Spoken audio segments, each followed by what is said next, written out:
Nakalabas nga ng Philippine Area of Responsibility ang bagyong Enteng, pero patuloy pa rin pong magdadala ng mga pag-ulan ang habagat. Kaugnay niyan, makakausap po natin sa telepono si Pag-asa Weather Forecaster Mr. Benison Estareja. Magandang gabi po. Mr. Benison, ano pong latest sa ating panahon? Magandang gabi po, Ms. Ian, din sa ating mga taga-subaybay. Sa ngayon po ay nakalabas na nga ng ating area of responsibility itong si Bagyong Enteng with international name na Yagi at nasa 450 kilometers po kanluran ng Ilocos Norte. Papalayo pa rin ito ng ating kalupaan, subalit sa ngayon ay lumalakas at lumalawak po ang bagyo, kaya asahan pa rin ang epekto ng southwest monsoon or habagat na pinalalakas ni Enteng dito sa May Luzon.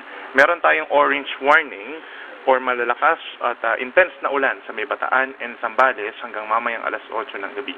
Possible din po ang malalakas pa na ulan. Yellow warning naman over Pampanga, Bulacan, Metro Manila, Cavite, Batangas, Tarlac, Rizal, and bahagi po ng Laguna. Yung mga nabanggit natin na lugar, pinag-iingat pa rin natin sila sa mga malalakas na ulan na maaari magdulot ng baha at landslides.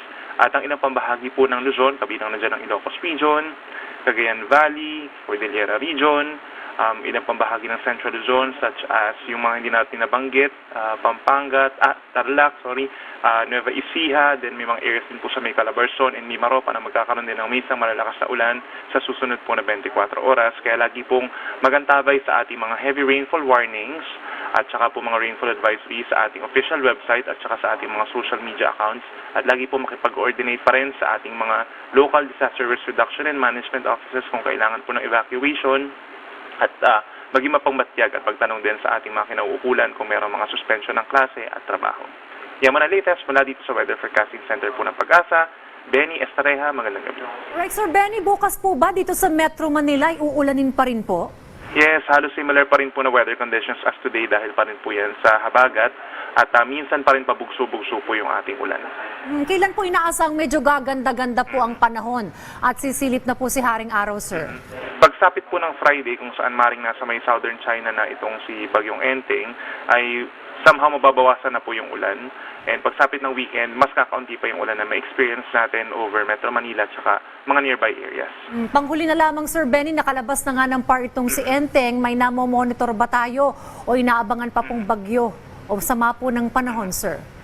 Sa satellite animation po natin, may mga cloud clusters dito sa may silangan po ng Luzon.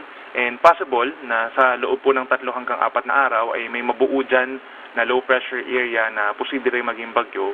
And then later next week is nakikita rin natin na posible may mabuo doon sa may south of Guam na panibagong low pressure area na magiging bagyo rin po at posible pumasok ng PAR. Pero wala doon sa dalawang nabanggit natin ang magla-landfall, both of them magpapa-enhance po ng habagat.